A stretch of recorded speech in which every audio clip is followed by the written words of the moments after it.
Kalabog. Ang tunog ng nabasag na porselana ay umalingaw-ngaw sa buong dining area, parang isang putok ng baril na bumasag sa katahimikan ng gabi. "Ilayo niyo sila sa akin! Ilayo niyo sila!" Ang sigaw ni Donna Olivia ay matinis at puno ng takot.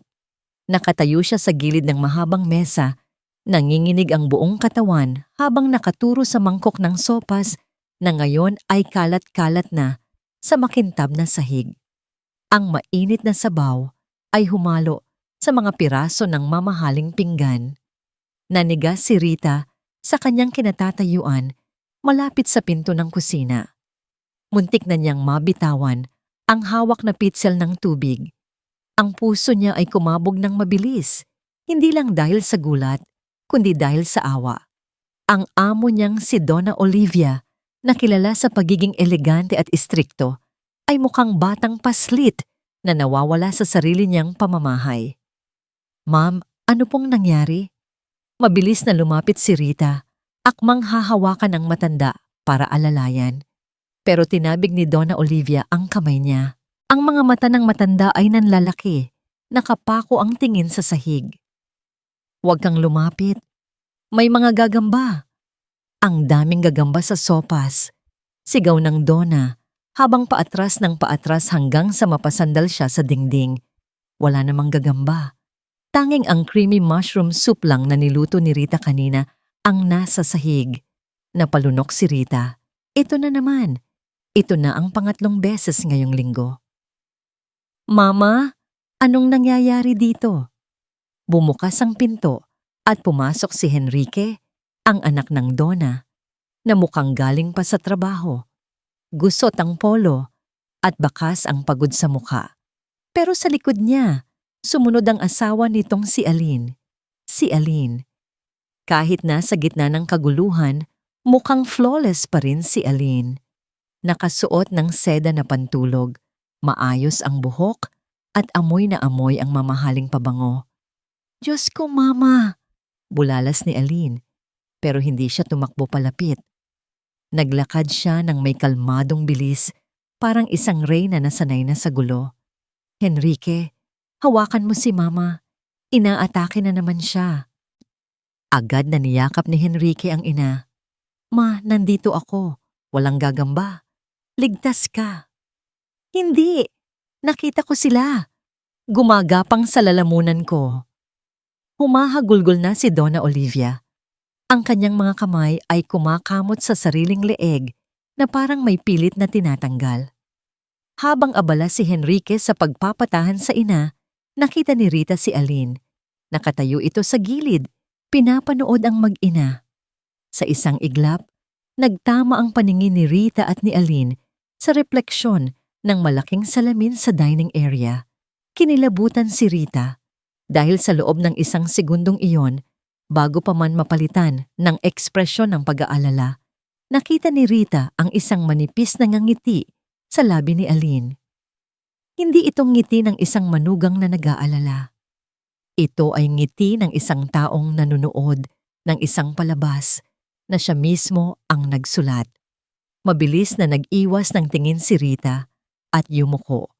Namalikmata lang siguro ako, bulong niya sa sarili. Pagod lang ito. "Rita!" Ang boses ni Aline ay matalas, pumuputol sa kanyang iniisip. "Ano pang tinatayo-tayo mo dyan? Linisin mo ang kalat na ito bago pa may masugatan. At ikuha mo ako ng baso ng tubig.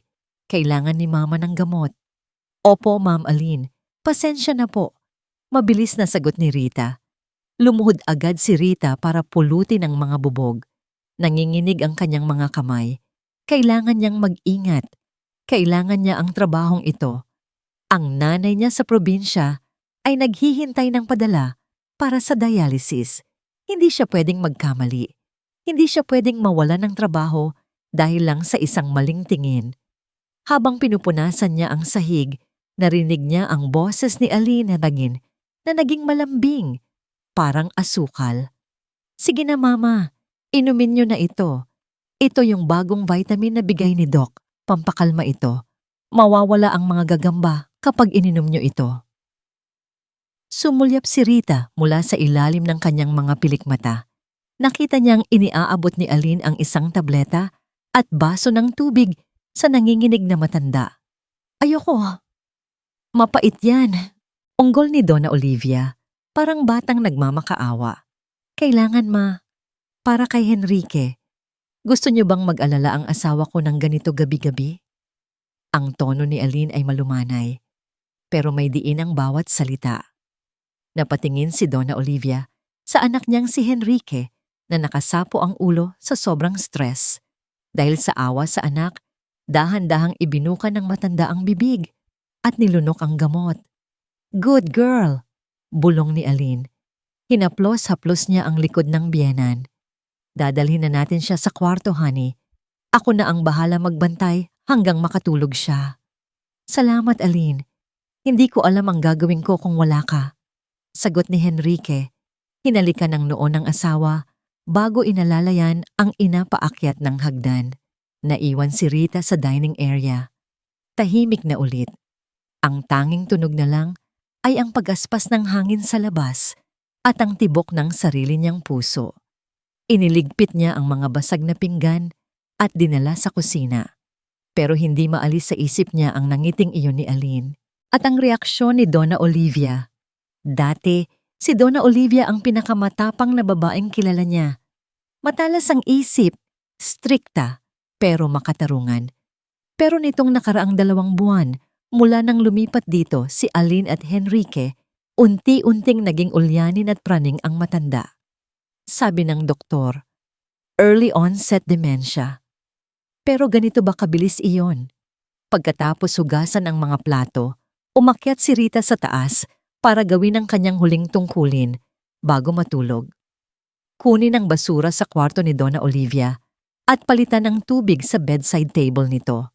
Dahan-dahan niyang pinihit ang pinto. Madilim sa kwarto, tanging ang ilaw mula sa poste sa labas ang tumatanglaw. Rinig na rinig niya ang mabigat at malalim na paghinga ni Donna Olivia. Tulog na tulog ito. Pumasok si Rita nang walang ingay. Sanay na siya sa ganito. Parang anino lang siya sa bahay na ito. Kinuha niya ang maliit na basurahan sa gilid ng kama. Napansin niyang puno ito ng mga tissue. Siguro ay umiyak na naman ang matanda kanina. Akmang tatalian na niya ang plastic nang may mahulog na isang bagay mula sa basurahan papunta sa carpet. Isang foil pack ng gamot. Walang laman. Pinulot ito ni Rita. Ang akala niya ay ito yung vitamins na iniinom ng Donna gabi-gabi. Ang multivitamins na laging binabanggit ni Aline. Pero nang itapat niya ang foil sa kaunting liwanag na nanggagaling sa bintana, iba ang nabasa niyang pangalan. Hindi multivitamins. Hindi rin ito ang gamot sa puso na laging binibili ni Rita sa Mercury Drug. Ang nakasulat ay diazepam at sa ilalim nito may nakalagay na babala sa maliit na letra. Caution. Sedative. High dosage. Kumunot ang noo ni Rita. Hindi siya doktor, pero narinig na niya ang gamot na ito. Ito yung iniinom ng tiyahin niya noon na may severe anxiety at ang pagkakaalam niya, hindi ito basta-basta iniinom ng may sakit sa puso. At lalong hindi ito bitamina. Bakit ito ang ibinigay ni Aline? Nagkamali ba siya? Hawak ang foil pack, naramdaman ni Rita ang pagbigat ng kanyang dibdib. May mali. May talagang mali. Dapat ba niyang sabihin kay Sir Henrique? Pero paano kung pagtawanan lang siya? O kaya ay pagalitan? Si Aline, ang asawa, siya ay katulong lang. Ang sabi ni Aline kanina, vitamins. Ito, baka nagkamali lang si Rita ng basa. Bubuksan sana niya ang kanyang cellphone para i-google ang pangalan ng gamot nang biglang tak, tak, tak. Ang tunog ng takong ng sapatos sa wooden floor ng hallway, papalapit sa kwarto. Natarantang ibinalik ni Rita ang foil pack sa kanyang bulsa, sa halip na sa basurahan. Wala na siyang oras. Mabilis niyang kinuha ang basurahan at akmang lalabas ng pinto. Pero huli na. Bumukas ang pinto at tumambad si Aline. Nakapaligo na ito at nakasuot ng silk robe. Napatigil si Rita. Ma'am Aline, tinitigan siya ni Aline mula ulo hanggang paa. Ang mukha nito ay kalmado, pero ang mga mata ay matatalim. Parang sinusuri ang kaluluwa ni Rita. Anong ginagawa mo dito, Rita? Tanong ni Aline. Ang boses ay mababa, halos pabulong, para hindi magising ang matanda. Kakinukuha ko lang po ang basura, ma'am, at pinapalitan ng tubig ni Donna. Mabilis na sagot ni Rita. Pilit na pinapakalma ang boses kahit nanginginig ang tuhod niya. Ramdam niya ang init ng foil pack sa loob ng bulsa ng kanyang apron. Parang pinapaso nito ang kanyang balat. Lumapit si Aline ng dahan-dahan. Ang amoy ng pabango nito ay lalong tumapang. Nakakahilo. Huminto siya, ilang pulgada lang ang layo sa mukha ni Rita. Wala ka bang ibang ginalaw? Tanong ni Aline. Wala po, ma'am. Basura lang po. Sagot ni Rita, hindi makatingin ng diretso sa mata ng amo. Dahan-dahang ngumiti si Aline, hinawakan niya ang kwelyo ng uniforme ni Rita at inayos ito ng bahagya. Ang hawak niya ay mahigpit, masyadong mahigpit para sa simpleng pag-aayos. Mabuti, bulong ni Aline.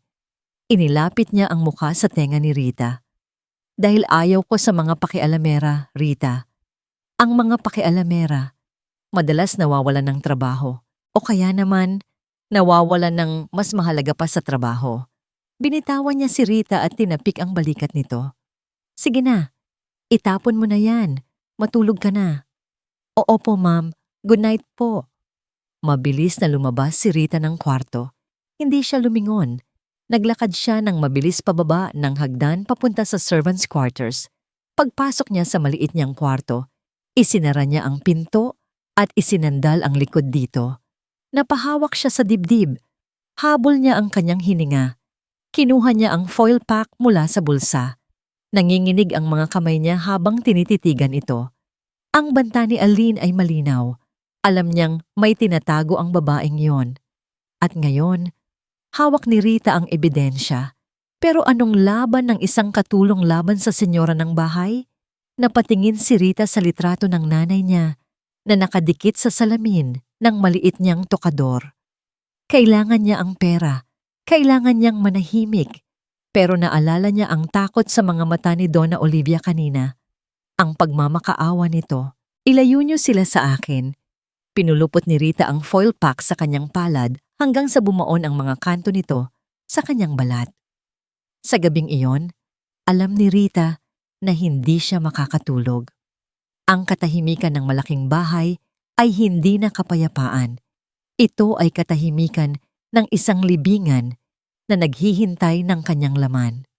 Ang sikat ng araw na tumatama sa bintana ng kusina ay dapat sanang magbigay ng init at sigla. Pero para kay Rita, parang lamig lang ang hatid nito. 5:00 pa lang ng umaga ay gising na siya. Hindi naman talaga siya nakatulog. Bawat pikit ng mata niya, nakikita niya ang pilak na foil pack ng diazepam at ang matalim na ngiti ni Ma'am Aline. Abala siya sa paghihiwa ng sibuyas para sa almusal, pero ang isip niya ay lumilipad. Aray! Napabitaw siya sa kutsilyo. May manipis na hiwa sa kanyang daliri at tumulo ang isang patak ng dugo sa chopping board. Masyado siyang lutang. Tsk! Ang aga-aga. Ang clumsy mo na. Napatalon si Rita sa gulat. Nasa likod na pala niya si Aline. Nakabihis na ito ng pang-jogging, mukhang fresh, at walang bahid ng puyat. Nakahalukip-kip ito habang nakatingin sa dumudugong daliri ni Rita. Papasensya na po, Ma'am Aline. Huhugasan ko lang po. Mabilis na sagot ni Rita. Tinatago ang kamay sa likod. Lumapit si Aline ng kaunti. Inamoy niya ang hangin na parang may hinahanap na baho. Siguraduhin mong walang dugo ang pagkain namin, ha? Maarte ang tiyan ni Henrique. Opo, ma'am. Hindi po mauulit. Tinitigan siya ni Aline sa mata. Ilang segundo ng katahimikan na parang oras ang tinagal. Hinahanap ni Aline kung may takot ba o paglaban sa mga mata ni Rita. Pinilit ni Rita na pakalmahin ang ekspresyon ng kanyang mukha. Yumuko siya bilang tanda ng pagpapakumbaba. Mag-iingat na po ako, ma'am. Hindi na po mauulit. Bago pa makasagot si Aline, bumukas ang pinto ng kusina. Pumasok si Sir Henrique Nakasuit at tie na, handa na para pumasok sa opisina. "Good morning mga mahal ko!" Bati ni Henrique nang nakangiti. Sa isang iglap, nagbago ang anyo ni Aline. Ang matalim na tingin at nakakatakot na aura ay naglaho na parang bula. Napalitan ito ng matamis at malambing na ngiti. "Good morning, honey!" Lumapit si Aline sa asawa at hinalikan ito sa pisngi. "Ang bango-bango naman ng mister ko. Umupo ka na. Ipagtitimpla kita ng kape." Si Rita, medyo clumsy ngayong umaga. Nasugatan pa ang daliri. Tumingin si Henrique kay Rita na may halong pag-aalala. "Ayos ka lang ba, Rita? Gamutin mo yan, baka ma-infection." "Opo, sir. Maliit lang po ito," sagot ni Rita. Pero ang sikmura niya ay bumaligtad. Nakakasuka ang bilis ng pagpapalit ng ugali ni Aline. Kung alam lang sana ni Sir Henrique kung anong klaseng halimaw ang pinakasalan nito. Nang makaalis na ang mag-asawa papunta sa trabaho at naiwan si Rita kasama si Donna Olivia sa bahay, agad siyang nagtago sa dirty kitchen sa likod. Kinuha niya ang kanyang cellphone. Nanginginig ang kamay na nag-type siya sa Google.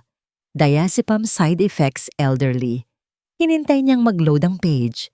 Ang bagal ng data. Ang puso niya ay kumakalabog sa kanyang lalamunan. Nang lumabas ang resulta, nanlaki ang mga mata ni Rita.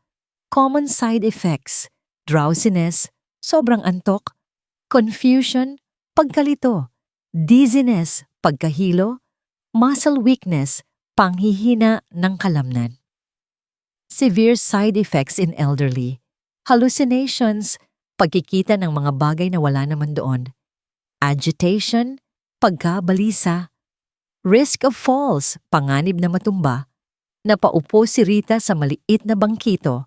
Lahat ng sintomas na nakasulat ay nararanasan ni Donna Olivia. Ang pagkahilo, ang panghihina, at higit sa lahat, ang hallucinations, ang mga gagamba kagabi. Hindi ulyanin si Donna Olivia.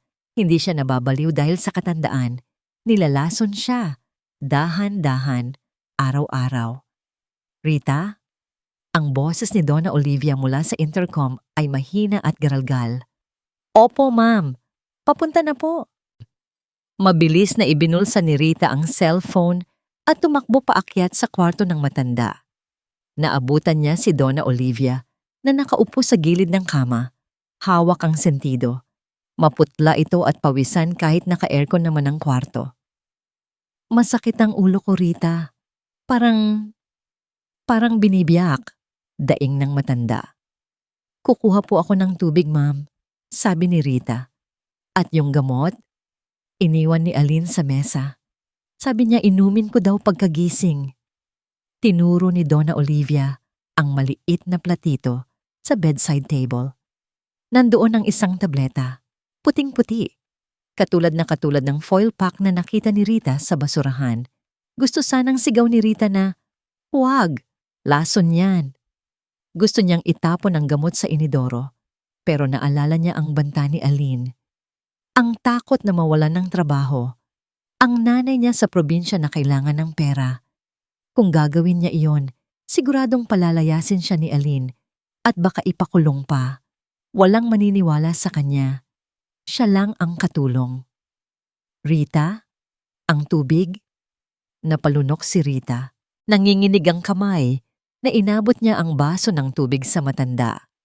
Pinanood niya ng may halong horror pang kinuha ni Donna Olivia ang gamot, inilagay sa bibig at nilunok kasabay ng tubig. "Patawarin niyo po ako, ma'am," sigaw ng isip ni Rita. "Duwag ako. Patawarin niyo ako." Lumipas ang ilang oras. Tanghali na. Tahimik ang buong bahay.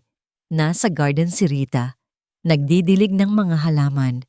Pero ang tenga niya ay nakiramdam sa taas. Biglang may narinig siyang kalabog. Malakas. Mula sa kwarto ni Donna Olivia, binitiwan ni Rita ang hose at tumakbo papasok. Hindi na siya kumatok. Binuksan niya ang pinto ng kwarto. Wala si Donna Olivia sa kama. "Ma'am?" Narinig niya ang mahinang ungol mula sa banyo. Mabilis na tinungo ni Rita ang banyo. Doon, nakita niya ang matanda na nakahandusay sa tiles. Dumudugo ang noo nito. Siguro ay tumama sa lababo noong natumba.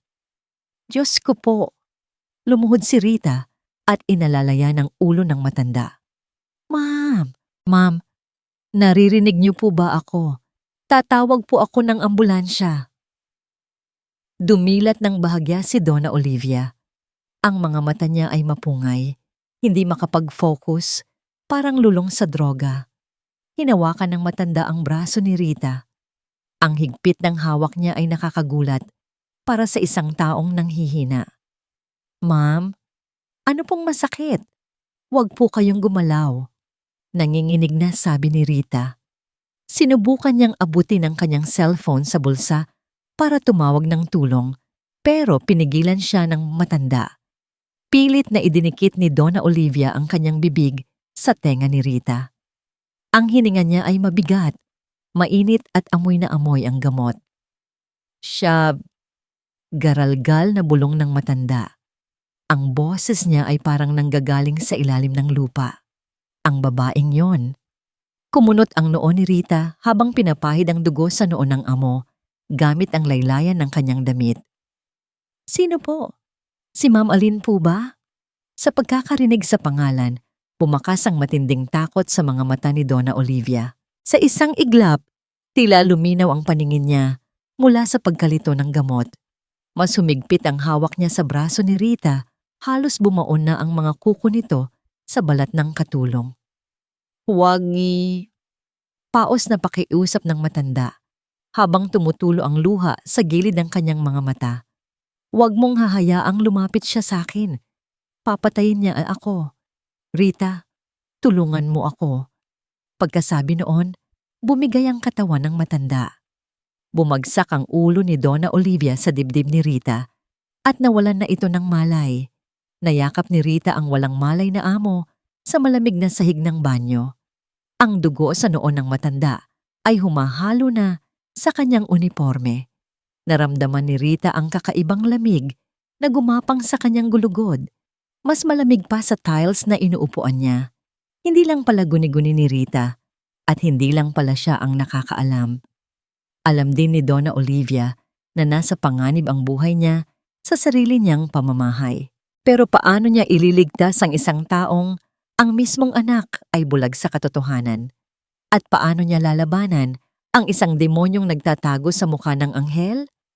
Sa katahimikan ng banyo, habang yakap ang matanda, narinig ni Rita ang tunog ng sasakyan na pumasok sa gate.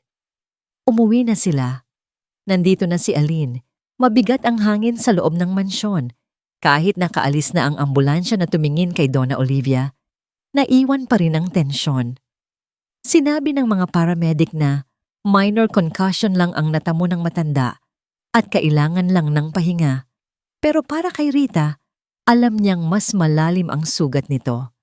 Nasa sala si Sir Henrique, nakaupo sa sofa habang hinihilot ang kanyang sentido.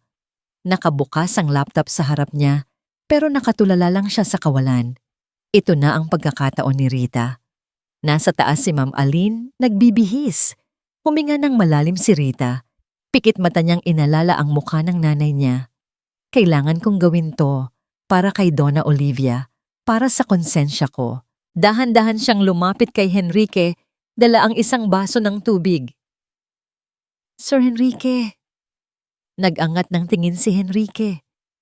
Pula ang mga mata nito sa puyat at pag-aalala. Salamat, Rita. Iwan mo na lang dyan. Sir. Hindi umalis si Rita. Mahigpit ang hawak niya sa tray. May kailangan po sana akong sabihin tungkol po kay Ma'am Olivia. Bumuntong hininga si Henrique. Rita, kung tungkol ito sa sahod mo, pwede bang bukas na lang? Ang dami kong iniisip. Hindi po, sir. Importante po ito. Nilakasan ni Rita ang loob niya. Yung gamot po ni Donna. Yung iniinom niya gabi-gabi. Kumunot ang noo ni Henrique. Anong meron sa gamot? Vitamins lang yon. Sir, nakita ko po ang pakete sa basurahan kagabi. Hindi po siya vitamins. Mabilis na sabi ni Rita, bago pa siya panghinaan ng loob. Ang pangalan po ay diazepam. Gamot po yon sa utak, pampakalma. Sabi po sa internet, bawal yon sa matatanda kasi nagdudulot ng hallucinations at pagkahilo. Kaya po siguro natumba si Donna kanina. Tumahimik si Henrique. Tinitigan niya si Rita ng matagal. Sa loob ng ilang sandali, umasa si Rita. Umasa siyang makikinig ito. Pero bago pa makasagot si Henrique, narinig nila ang mabagal na palakpak mula sa hagdanan. Clap! Clap! Clap! Sabay silang napalingon. Pababa ng hagdan si Aline. Nakasuot ito ng itim na dress at ang muka ay hindi maipinta. Hindi galit, kundi parang naaawa. Wow! Sabi ni Aline habang papalapit. Just wow! Hindi ko alam na may doktor pala tayong katulong dito sa bahay, honey. Aline, simula ni Henrique. Lumapit si Aline kay Rita at tinignan ito ng matalim. So nagdodoktor-doktoran ka na ngayon, Rita? Nag-search ka lang sa Google? Feeling mo mas magaling ka na sa specialist na tumitingin sa mama? Hindi po sa ganun, ma'am. Nanginginig na sagot ni Rita. Nakita ko lang po kasi. Nakita mo ang Aline? Putol ni Aline. Binalingan niya ang asawa. Honey, niresetahan si mama ng muscle relaxant nung 1 linggo dahil sa rayuma niya. Generic brand lang yon kaya siguro iba ang pangalan na nabasa ni Rita. At ngayon, ginagawa niyang issue para ano? Para pagmukaing masama ang pag-aalaga ko? Hinawakan ni Aline ang braso ni Henrique. Ginagawa ko ang lahat, Henrique. Ako ang nagpupuyat. Ako ang nagpapainom ng gamot. Tapos, ito ang igaganti sa akin ng katulong nyo? Ang pagbintangan ako? Nagsimulang tumulo ang luha ni Aline. Isang perpektong pag-arte. Napapikit si Henrique at minasahe ang kanyang mukha. Pagdilat niya, matalim na ang tingin niya kay Rita. Rita, matigas na sabi ni Henrique. Huwag na huwag mong questionin ang asawa ko. Ginagawa niya ang lahat para kay mama. Kung wala kang magandang sasabihin, manahimik ka na lang. Pero sir, tama na. Sigaw ni Henrique. Bumalik ka sa trabaho mo. Isa pang chismis na marinig ko galing sa'yo, mawawalan ka ng trabaho. Maliwanag? Parang binuhusan ng malamig na tubig si Rita. Oo po, sir. Yumuko si Rita at mabilis na tumalikod papunta sa kusina. Bago siya tuluyang makalayo, nahagip ng mata niya si Aline. Nakayakap si Aline kay Henrique, pero nakatingin ito kay Rita. At sa likod ng likod ni Henrique, nagmouth si Aline ng isang salita. Patay ka!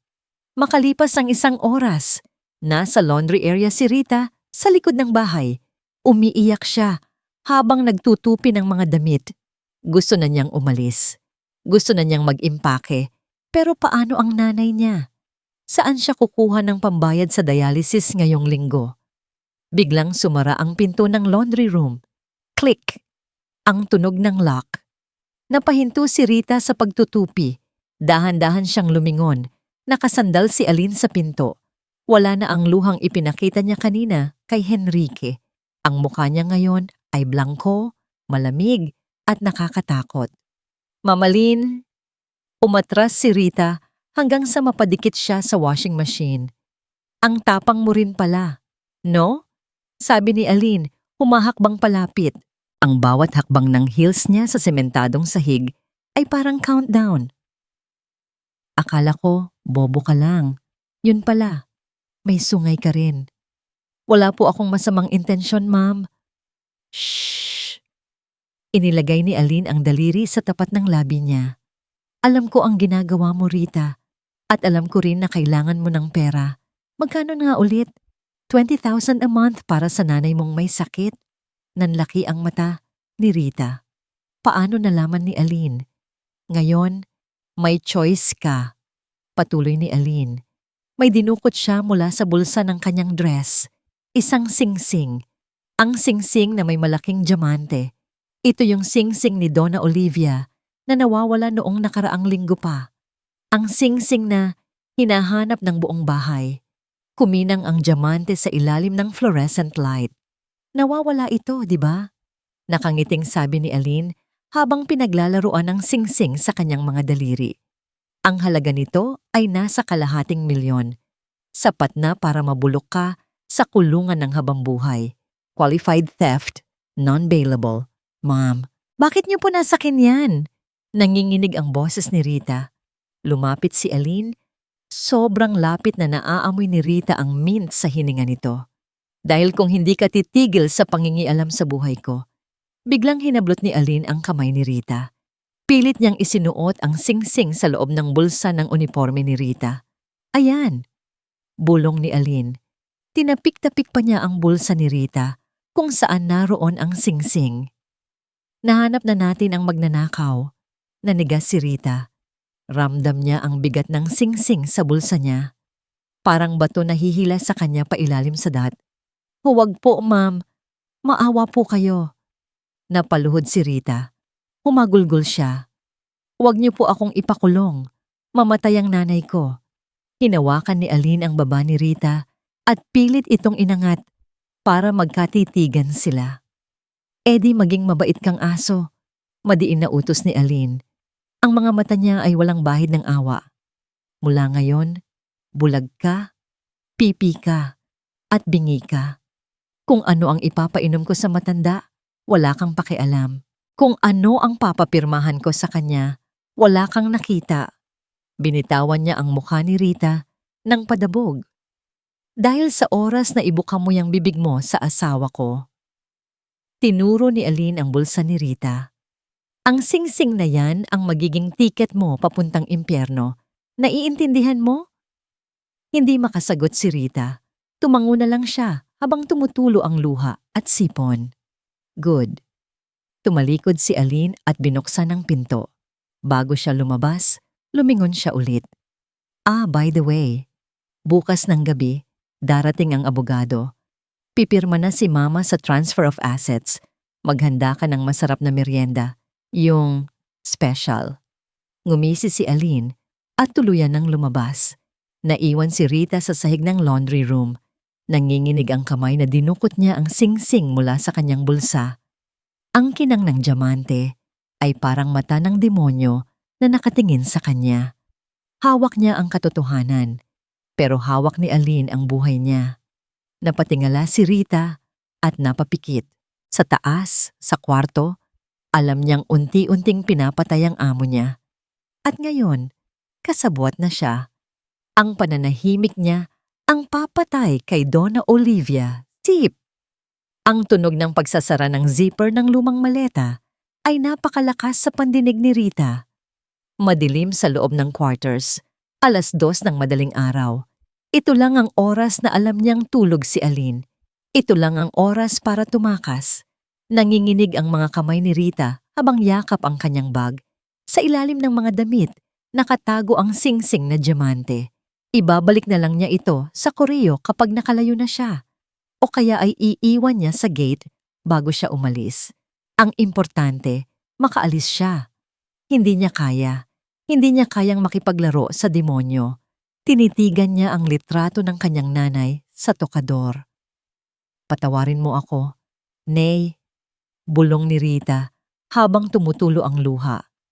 Wala na tayong padala ngayong buwan, pero uuwi na ako. Aalagaan na lang kita. Mas gugustuhin pa niyang maghirap sila sa probinsya kaysa mabulok siya sa kulungan ng walang kalaban-laban. Ang banta ni Aline ay parang kutsilyong nakatutok sa leeg niya bawat segundo. Dahan-dahan siyang lumabas ng kanyang kwarto. Ang plano niya ay dumaan sa dirty kitchen, lumabas sa likod bahay, at akyatin ang mababang pader sa gilid. Pero bago siya tuluyang lumabas ng main house, napahinto siya sa tapat ng hagdan. Sa taas, nandoon si Donna Olivia. Napapikit si Rita. Huwag ka nang lumingon, Rita. Umalis ka na. Pero ang mga paa niya ay parang may sariling isip. Imbes na lumiko papuntang kusina, humakbang siya paakyat ng hagdan. Isang sulyap lang, sabi ng isip niya. Magpapaalam lang ako. Tahimik ang hallway. Amoy gamot at amoy luma. Dahan-dahang binuksan ni Rita ang pinto ng kwarto ng amo. Ang liwanag ng buwan mula sa bintana ang tumatanglaw sa kama. At sa liwanag na iyon, nakita ni Rita ang isang tanawin na dumurog sa puso niya. Si Donna Olivia, Ang babaeng dati ay laging nakaayos ang buhok, laging mabango, at laging may suot na perlas. Ngayon ay mukhang kalansay na balot ng balat. Nakanganga ito habang natutulog. Malalim ang mga mata. Ang mga braso ay payat na payat, puno ng pasa. Siguro ay dahil sa pilit na pagpapainom ng gamot o dahil sa pagkauntog sa banyo. Para siyang bangkay na humihinga na lang. Lumapit si Rita sa gilid ng kama. Gusto niyang hawakan ang kamay ng matanda, pero natatakot siyang baka madurog ito. Sobrang nipis ng balat ni Donna Olivia, parang papel. Akmang tatalikod na sana si Rita para ituloy ang pagtakas nang biglang gumalaw ang kamay ng matanda. Sa isang iglap, nahawakan ni Donna Olivia ang pulsuhan ni Rita. Mahina ang hawak pero sapat na para mapatigil ang paghinga ng katulong. Rita, ang boses ay parang hangin lang. Dumilat ang matanda. Ang mga mata niya ay basa ng luha, puno ng takot at pagmamakaawa. Aalis ka ba? Bulong ni Donna Olivia. Nakatingin siya sa bag na sukbit ni Rita. Nanikip ang lalamunan ni Rita. Hindi siya makapagsalita. Huwag. Pakiusap ng matanda. Tumulo ang luha nito sa unan. Huwag mo akong iwan sa kanila. Parang awa mo na. Natatakot ako. Nakita ni Rita ang sarili niyang nanay sa mukha ng amo. Paano kung ang nanay niya ang nasa ganitong sitwasyon? Iiwan ba niya ito sa kamay ng isang mamamatay Napaluhod si Rita sa tabi ng kama. Hinawakan niya ang kamay ng matanda at hinalikan ito. Ang alat ng luha niya ay humalo sa pawis ng palad ng amo. Hindi po ako aalis, ma'am. Sinungaling ni Rita, kahit na ang bag sa balikat niya ay humihila sa kanya palabas. Kukuha lang po ako ng tubig. Pumikit ulit si Donna Olivia, parang nabunutan ng tinik. Salamat. Ikaw na lang ang kakampi ko, Rita. Ikaw na lang. Nakatulog ulit ang matanda. Pero gising na gising ang konsensya ni Rita. Tumayo siya. Mabigat ang kanyang mga hakbang. Paano siya aalis ngayon? Kung aalis siya, mamamatay si Donna Olivia. Sigurado yon. Pero kung mananatili siya, hawak ni Aline ang leeg niya gamit ang banta ng kulungan. Lumabas si Rita ng kwarto. Ang isip niya ay gulong-gulo. Habang naglalakad siya sa madilim na hallway pabalik sa hagdan, may narinig siyang boses. Mula ito sa veranda sa dulo ng hallway. Nakabukas ng bahagya ang sliding door. Ang hangin ng gabi ay umiihip sa kurtina. Si Aline, gising pa. Dapat ay tumuloy na si Rita pababa. Pero may kung anong puwersa ang nagtulak sa kanya para lumapit. Dahan-dahan. Walang ingay. Nagtago siya sa likod ng malaking pasong palamuti sa hallway. May kausap si Aline sa telepono. Nakatalikod ito, humihitit ng sigarilyo. Oo nga. Sabi. Iritabling sabi ni Aline. Ang boses niya ay malinaw sa katahimikan ng gabi. Bukas na ng gabi ang pirmahan. Darating na si attorney. Tumahimik sandali, nakikinig sa kabilang linya. Huwag ka ngang praning. Tawa ni Aline. Isang tawa na walang saya, kundi puno ng yabang. Oo, siguradong pipirma siya. Wala na siya sa sarili. Yung gamot na binigay ko kanina. Doble ang dosage. Bukas para na siyang gulay. Nanlaki ang mga mata ni Rita sa kanyang pinagtataguan. Doble? Kaya pala halos hindi na magising ang matanda. At pagkatapos ng pirmahan, bumuga ng usok si Aline. Huwag kang mag-alala. Hindi na siya magiging pabigat. May inihanda ako para sa celebration tea niya. Napahawak si Rita sa bibig niya para pigilan ang pagsigaw. Isang linggo lang, akin na ang lahat ng accounts. Mababayaran ko na lahat ng utang ko sa kasino. At ikaw, lumambing ang boses ni Aline. Magkikita na tayo. Pinatay ni Aline ang tawag. Tinapon niya ang upos ng sigarilyo sa sahig at tinapakan ito. Goodbye, Donna Olivia. Bulong ni Aline sa hangin. Bago pumasok pabalik sa kwarto nila ni Henrique, naiwan si Rita sa dilim. Nanginginig ang buong katawan niya. Hindi dahil sa lamig, kundi sa galit at takot. Hindi lang basta pagnanakaw ang plano ni Aline. Papatayin niya si Donna Olivia bukas ng gabi. Pagkatapos makuha ang pirma, totodasin niya ang matanda gamit ang celebration tea. Napatingin si Rita sa bag na dala niya.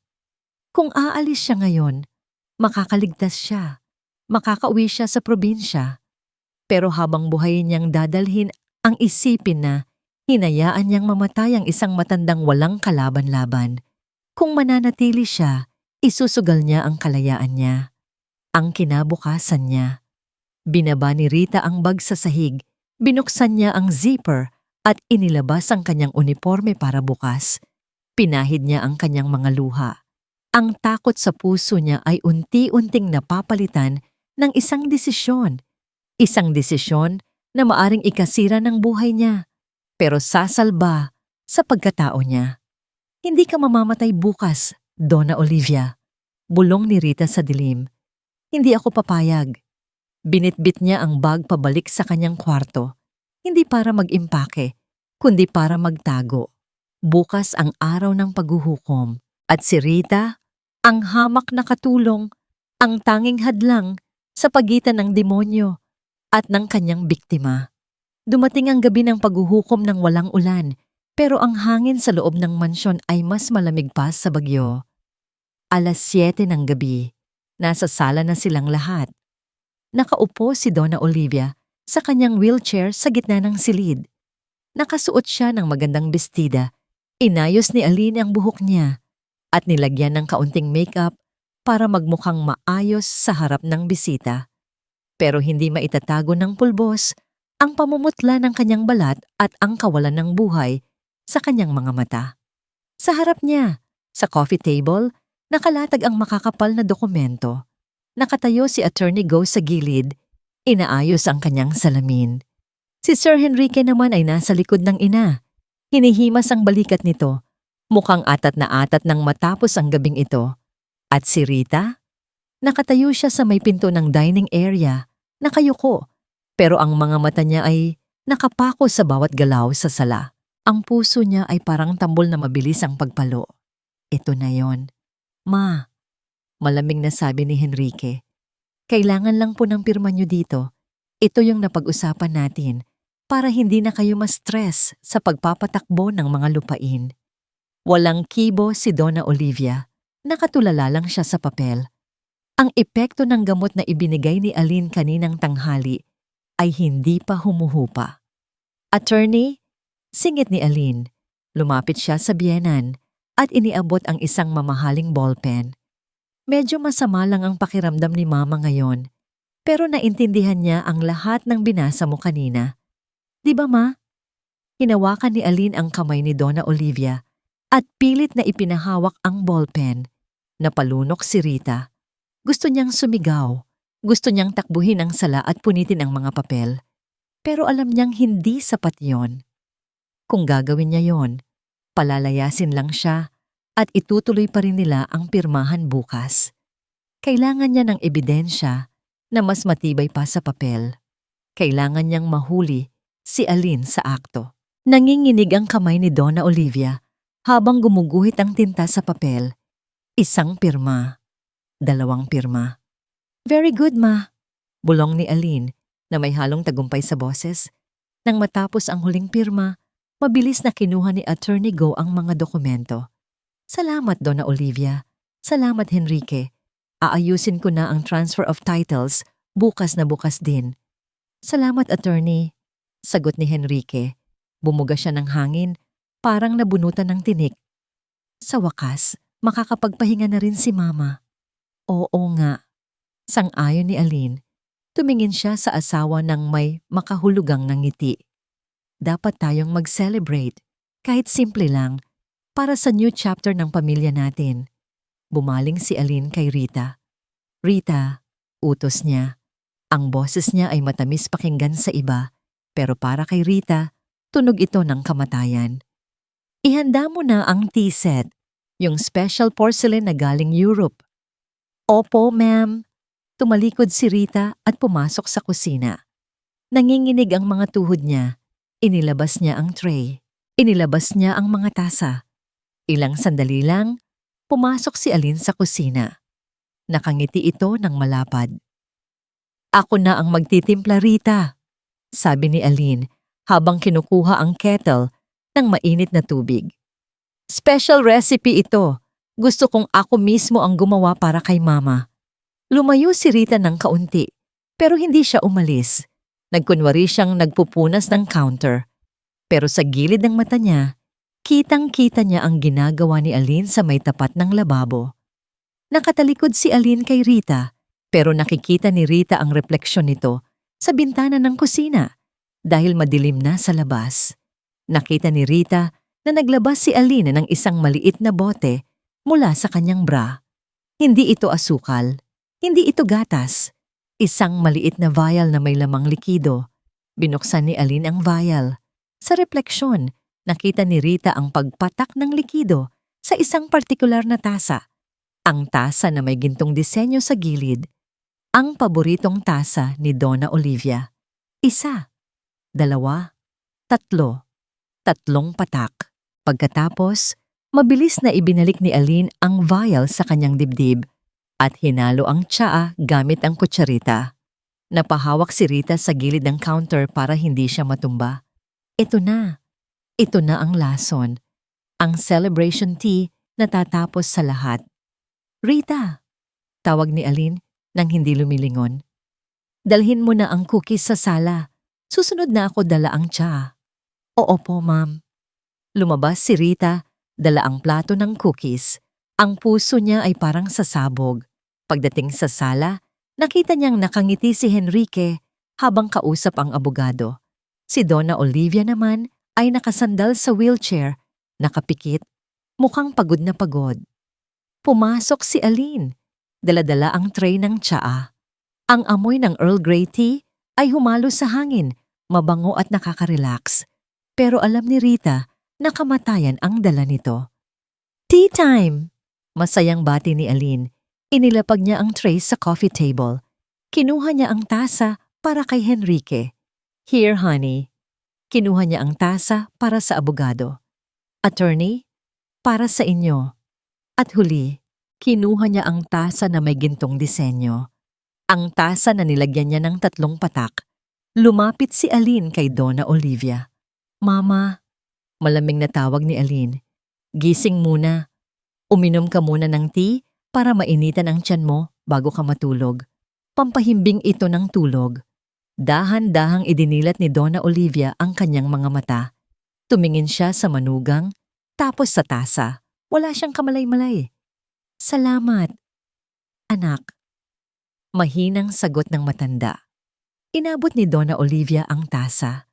Nanginginig ang kamay niya, kaya inalalayan siya ni Aline. Sige na, ma. Ubusin mo, ha? Masarap yan.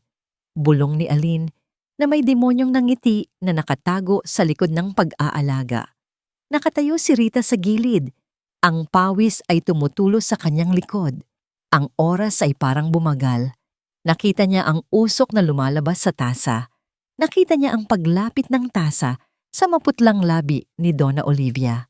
Nakita niya si Henrique na abala sa pakikipag-usap sa abogado at hindi nakatingin sa ina. Walang ibang kikilos. Siya lang. Siya lang ang nakakaalam. Ang singsing sa bulsa niya ay mabigat. Ang banta ng kulungan ay nakakatakot. Ang kinabukasan ng nanay niya ay nakasalalay sa trabahong ito. Pero habang papalapit ang tasa sa bibig ng matanda, naalala ni Rita ang hawak ni Donna Olivia sa kanya kagabi. Ikaw na lang ang kakampi ko, Rita. Pumikit si Rita ng mariin. 1 segundo. Kalahating segundo. Idinikit na ni Donna Olivia ang gilid ng tasa sa kanyang labi. Huwag! Ang sigaw ni Rita ay parang kulog na yumanig sa buong sala. Hindi na siya nag-isip. Hindi na siya huminga. Tumakbo siya ng mabilis, parang isang hayop na tinutugis at tinabig ang kamay ni Donna Olivia. Plak! Tumilapon ang tasa. Tumama ito sa pader at nabasag. Kalat-kalat ang pira-pirasong porselana sa sahig. Ang mainit na tsa ay tumalsik sa mamahaling carpet, sa paanan ng mesa at sa laylayan ng bestida ni Aline. Katahimikan. Isang nakabibinging katahimikan ang bumalot sa kwarto. Nakatunga nga si Sir Henrique. Nakabuka ang bibig ni Attorney Go at si Donna Olivia ay nanginginig sa gulat, nakahawak sa kanyang dibdib. Anong ginawa mo? Sigaw ni Henrique, basag ang boses sa galit. Pero bago pa makasagot si Rita, naramdaman niya ang isang malakas na sampal sa kanyang pisngi. Pak! Napaupo si Rita sa sahig dahil sa lakas ng sampal ni Aline.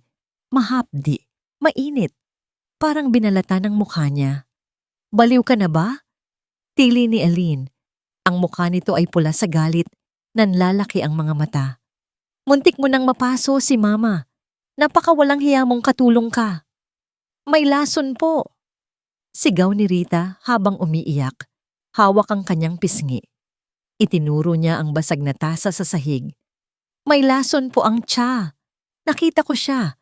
Nilagyan niya ng gamot. Napatingin si Henrique kay Rita, tapos kay Aline. Ano? Naguguluhang tanong ni Henrique. Huwag kang maniwala sa kanya, honey. Mabilis na depensa ni Aline. Lumapit ito sa asawa at kumapit sa braso nito. Nababaliw na siya. Kanina ko pa sinasabi sa'yo. Diba? May sakit siya sa utak. Tingnan mo, nagnanakaw pa siya. Mabilis na dinukot ni Aline ang kamay niya sa bulsa ng uniforme ni Rita na nakalupasay pa rin sa sahig at hinugot ang singsing na diamante. Tingnan niyo. Sigaw ni Aline. Itinaas ang singsing para makita ng lahat. Ang singsing ni Mama. Nasa bulsa niya. Magnanakaw siya. At ngayon, nag-iimbento siya ng kwento para pagtakpan ang kasalanan niya. Nanlaki ang mga mata ni Henrique nang makita ang singsing. Ang mukha niya ay napuno ng pandidiri. Rita, bulong ni Henrique, puno ng dismaya. Pinagkatiwalaan ka namin. Paano mo nagawa ito? Hindi po, sir. Maniwala kayo. Humahagulgol na si Rita. Gumapang siya palapit sa paa ni Henrique at niyakap ang binti nito. Inilagay niya yan sa bulsa ko. Papatayin niya si Donna Olivia. Yung tsa. Huwag niyong ipapainom ang tsa. Tumahimik ka. Sinipa ni Aline ang kamay ni Rita para bitawan nito si Henrique. Attorney, tumawag ka ng pulis. Ipakulong niyo ang babaeng yan ngayon din. Akmang dadakmain ni Henrique si Rita para patayuin at kaladkarin palabas. Wala nang pag-asa. Talo na si Rita. Walang naniniwala sa kanya. Pero biglang may narinig silang tunog. Slurp, slurp, slurp. Natigilan ng lahat. Sa gitna ng kaguluhan, pumasok si Bruno, ang golden retriever ng pamilya. Dahil sa amoy ng matamis na tsaa na kumalat sa carpet, masayang dinidilaan ng aso ang likidong natapon mula sa basag na tasa. Bruno, no! Tawag ni Henrique, pero huli na. Sa loob lang ng ilang segundo, huminto si Bruno sa pagdila. Yelp! Isang matinis na ungol ang pinakawalan ng aso. Bigla itong natumba sa gilid. Nagsimulang mangisay ang katawan nito. Ang mga paa ng aso ay sumisipa-sipa sa hangin. Ang mga mata nito ay nanlisik at umikot. Bruno! Sigaw ni Henrique. Tumakbo siya palapit sa aso. Lahat sila ay napako ang tingin sa nakakatakot na eksena. Bumula ang bibig ni Bruno. Puti at makapal na bula na humalo sa tsaa sa carpet. Ang paghinga ng aso ay naging mabilis at maingay hanggang sa bumagal at huminto. Namatay si Bruno sa harap nilang lahat. Wala pang isang minuto pagkatapos dilaan ng tsaa. Ang katahimikan sa sala ngayon ay mas mabigat, mas nakakasakal. Dahan-dahang nag-angat ng tingin si Henrique mula sa bangkay ng kanyang aso. Ang mukha niya ay putlang-putla. Ang mga kamay niya ay nanginginig. Tumingin siya sa basag na tasa. Tumingin siya kay Rita na umiyak sa sulok at dahan-dahan. Lumingon siya kay Aline. Nakatayo si Aline sa gitna ng sala. Ang kamay niya ay nakatakip sa kanyang bibig. Ang singsing na diamante ay nahulog mula sa kanyang daliri at gumulong sa sahig. Kling! Kling! Kling! Wala nang makapagsasalita. Wala nang makakapag-imbento ng kwento. Ang bangkay ng aso, ang ebidensyang hindi kayang baliin ng kahit anong kasinungalingan. Alin? Ang boses ni Henrique ay halos hindi marinig. Parang binibigkas niya ang pangalan ng isang estranghero. Anong nasatsa? Umatras si Aline. Ang maskara ng pagiging mabait na asawa at manugang ay tuluyan ng nabasag kasabay ng tasa sa sahig. Sa mga mata ni Henrique, nakita ni Rita ang pagguho ng kanyang mundo. Ang babaeng pinakasalan niya, ang babaeng nasa harap niya, ay isang halimaw. Hindi makagalaw si Henrique. Ang kanyang tuhod ay nanginginig habang nakatingin sa bangkay ni Bruno. Ilang minuto lang ang nakalipas, masigla pa itong tumatakbo. Ngayon, isa na lang itong malamig na katawan sa gitna ng sala. Dahan-dahan niyang iniangat ang kanyang tingin kay Aline, ang babaeng pinakasalan niya. Ang babaeng akala niya ay anghel na bumaba sa lupa para alagaan ang kanyang ina. Ikaw! Garalgal ang boses ni Henrique, parang may bikig sa lalamunan niya. Ikaw ang nagtimpla. Umatras si Aline. Ang kanyang mga mata ay mabilis na lumiligid sa paligid. Kay Attorney Go, nagulat na gulat. Kay Rita na umiyak sa sulok at kay Donna Olivia na nakatulala sa tasa. Hindi, sagot ni Aline, pero mahina na ang boses niya. Wala na ang tapang. Hindi, Henrique. Baka may nilagay si Rita. Tama na. Ang sigaw ni Henrique ay yumanig sa buong bahay. Mas malakas pa ito sa sigaw ni Rita kanina. Namula ang kanyang muka at lumabas ang mga ugat sa kanyang leeg. Nakita kitang nagtimpla. Duro ni Henrique sa asawa. Ikaw lang ang humawak ng tasa. Ikaw lang ang naglagay ng tubig. Huwag mo akong gawing tanga, Aline. Napatalon si Aline sa gulat. Ito ang unang pagkakataon na sinigawan siya ng asawa. Sa isang iglap, nagbago ang mukha ni Aline. Unti-unting nawala ang takot. Nawala ang pag-aalinlangan. Dahan-dahang gumuhit ang isang ngisi sa kanyang mga labi. Isang ngisi na puno ng pait at puot. Tumigil siya sa pag-atras. Itinuwid niya ang kanyang tayo at tinaasan ng kilay si Henrique. Oo, malamig na, sabi ni Aline. Ako nga. Napasinghap si Attorney Go. Si Rita naman ay napahawak sa bibig. Bakit? Tanong ni Henrique. Tumutulo na ang luha. Binigay ko sa iyo ang lahat. Minahal ka namin ni Mama. Minahal? Tumawa ng malakas si Aline. Tawa ng isang baliw. Ginawa niyo akong alila. Aline, painumin mo ng gamot si Mama. Aline, samahan mo sa banyo si Mama.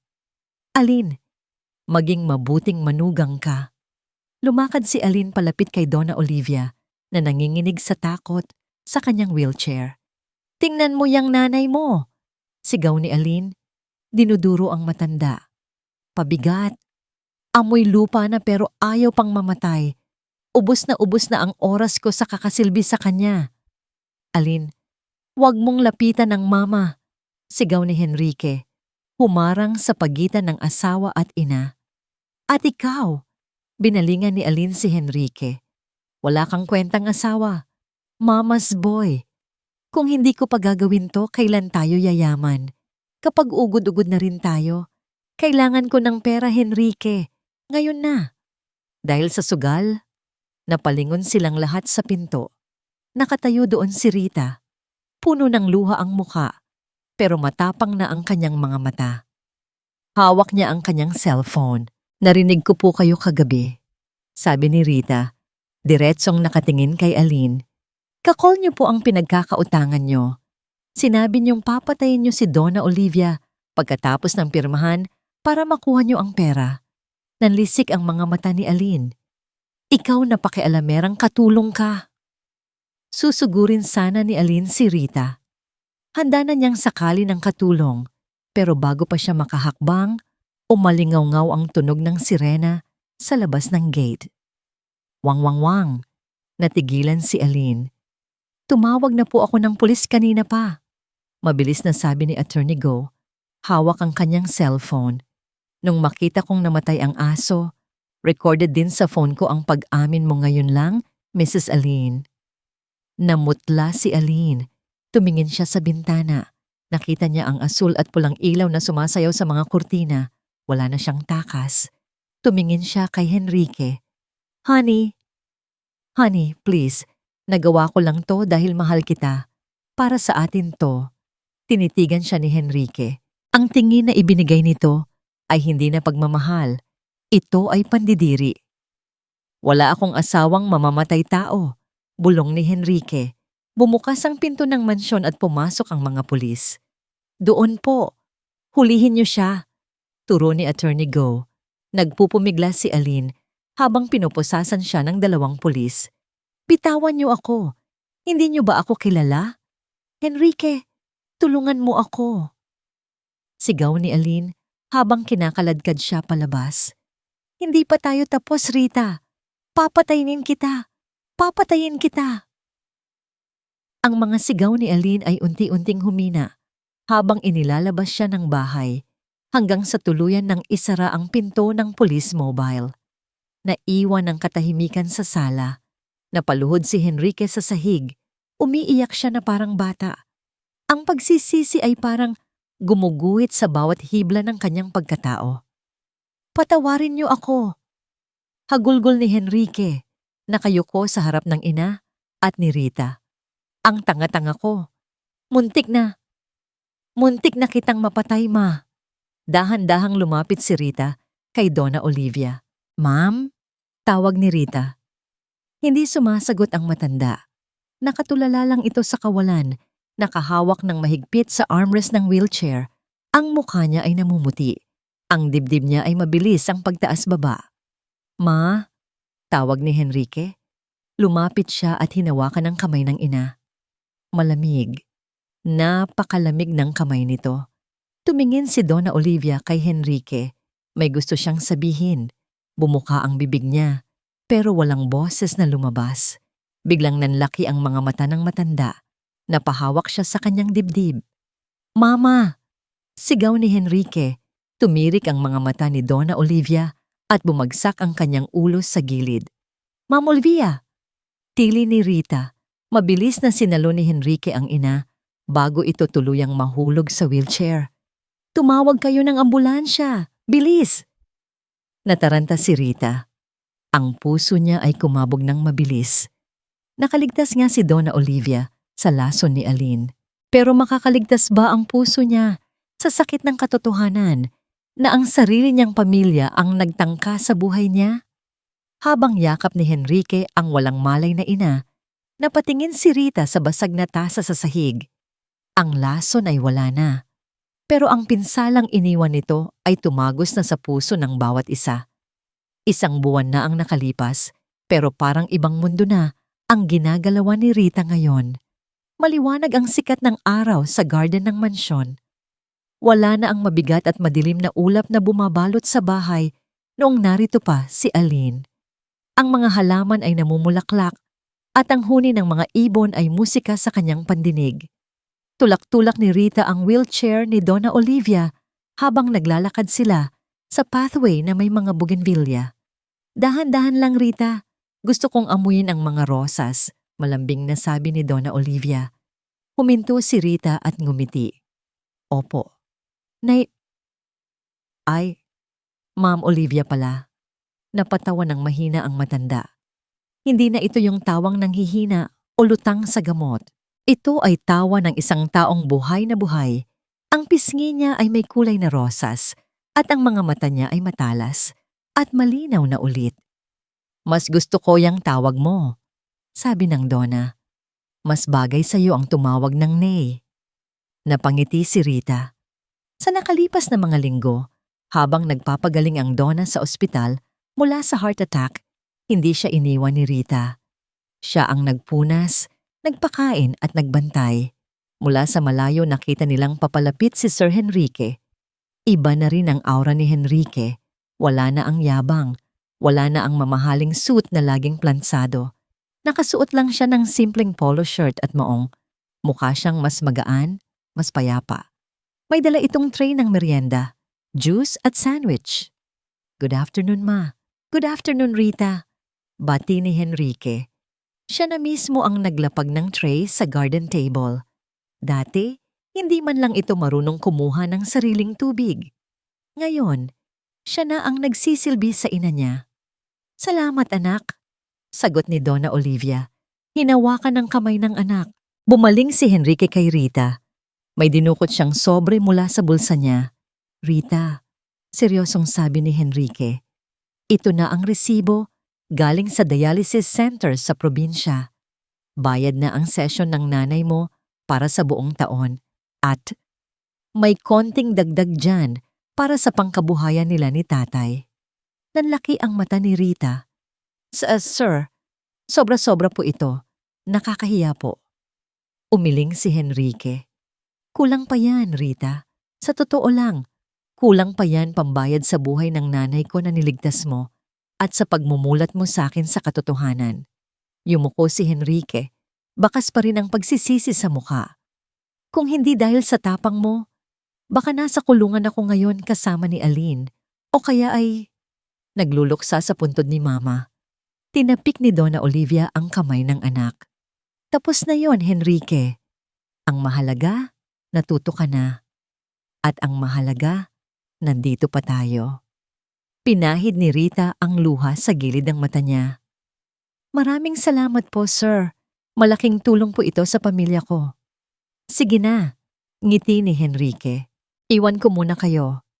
Tatawagan ko lang si Attorney Go para sa kaso laban kay Aline. Sisiguraduhin kong hindi na siya makakalabas ng kulungan. Hinalikan ni Henrique ang noo ng ina at tumango kay Rita bago pumasok sa loob ng bahay. Naiwan ulit ang dalawang babae sa ilalim ng puno ng mangga. Tahimik lang sila sandali. Ninanamnamang preskong hangin. Rita, basag ni Donna Olivia sa katahimikan. Po? May kinuha si Donna Olivia sa ilalim ng unan sa kanyang wheelchair, isang maliit na kahot na velvet. Inabot niya ito kay Rita. Para sa'yo. Nanginginig ang kamay na tinanggap ito ni Rita. Binuksan niya ang kahon. Sa loob, hindi singsing na diamante, hindi alahas, isang susi. Susi po? Takang tanong ni Rita. Susi yan ng guest house sa likod, paliwanag ni Donna Olivia. Nakangiti ito ng matamis. Ipinaayos ko na. Pwede mo nang papuntahin dito ang nanay at tatay mo. Dito na sila titira. Sagot ko na ang pagpapagamot ng nanay mo. Nabitawan ni Rita ang kahon sa gulat. Ma'am, Donna? Hindi ko po matatanggap yan. Trabaho lang po ang ginawa ko. Hinawakan ni Donna Olivia ang dalawang kamay ni Rita. Ang higpit ng hawak niya ay puno ng init at pagmamahal. Hindi trabaho ang ginawa mo, anak, sabi ng matanda. Nangingilid ang luha. Nung mga panahong bulag ang sarili kong anak, at nung mga panahong wala akong boses, ikaw ang naging mata at bibig ko. Ikaw ang tumayong pamilya ko. Tumulo na ng tuluyan ang luha ni Rita. Napaluhod siya sa harap ng wheelchair at niyakap ang matanda. Maraming salamat po. Maraming salamat. Hagulgol ni Rita. Hinaplos-haplos ni Donna Olivia ang buhok ni Rita. Huwag mo na akong tawaging ma'am. Mula ngayon hindi ka nakatulong sa bahay na ito. Pamilya ka na. Sa hardin na yon, sa ilalim ng mainit na sikat ng araw, nawala ang lahat ng pader sa pagitan ng mayaman at mahirap. Wala ng amo, wala ng utusan. Dalawang babae na lang. Isang ina na nakahanap ng bagong anak at isang anak na nakahanap ng bagong tahanan. Ang laso ng nakaraan ay tuluyan ng nahugasan ng pagmamahal at katotohanan. At sa wakas, payapa na ang puso ng bawat isa.